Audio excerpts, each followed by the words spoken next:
Today marks the 103rd anniversary of the February Uprising. The Russian-Turkish aggression against Armenia led to the destruction of the First Republic of Armenia. In December 1920, the Confederates handed over the administration of the Republic of Armenia to Bolshevik Russia. After occupation, the Republic of Armenia, around 1,000 national figures were arrested. Many of them were killed. Others were sent to prison in Baku and Russia. 1921. February Uprising broke out in Armenia at the dawn of February 18th. The rebel forces entered Yerevan first of all, freed the detainees from the prison, including Hovannes Kajaznuni, Hamo Ohanjanyan, Nikol Agabalyan, Levon Shand. The Committee for the Salvation of Motherhood was formed.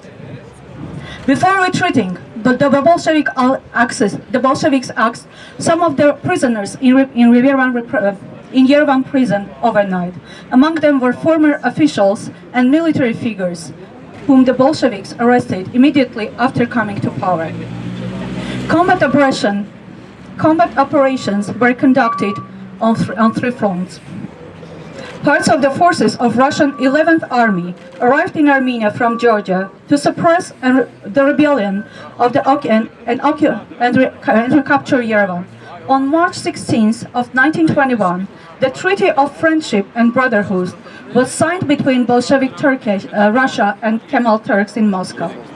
The Moscow Bolshevik authorities decided with the Kemal Turks that the borders with Soviet Republic of Armenia would pass through Araks and Akhurian rivers, dividing the Ararat and Shirak plains. The February Uprising of 1921 was the first powerful victory against the bloody Bolshevik rule in the territory of Soviet Union, even though it was temporary.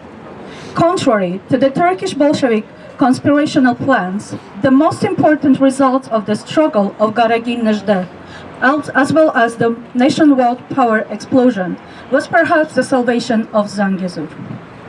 From the military political point of view, it fixed the purpose of the heroic battle of mountainous Armenia, to maintain its existence with Armenian statehood, as a result of which Armenia managed to overcome the threat of Turkish encirclement and assimilation, maintain its border with neighboring Iran, survive with those borders for another 70 years, and finally regain its independence in 1991 and become an independent unit of international law.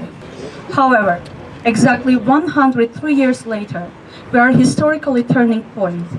The imperative of eradicate Bolshevism this time is directly proportional to the preservation of our existence and species, and our existence as an independent state unit on the world map.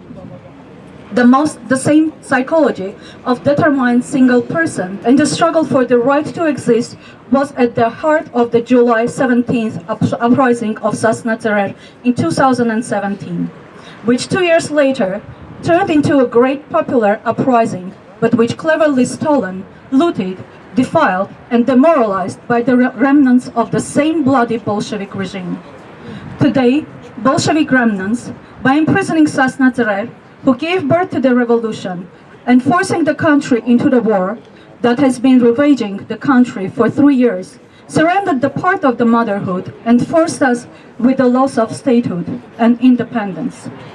And today, more than ever, like air and water, we lack a generation that realized the mission of February Uprising and successor, that Sasnatserer Uprising, and most importantly, bringing it to logical milestone. It is necessary to stand once and for all, stand strong, confident, and along with the spirit of determination, crush the Bolshevik vampire monster that has been trying to devour us for more than 100 years, with lack of right and exist on the world map and dignified title of the successor heir of the First Republic of Armenia. National Democratic Youth, February 18, 2024, Yerevan.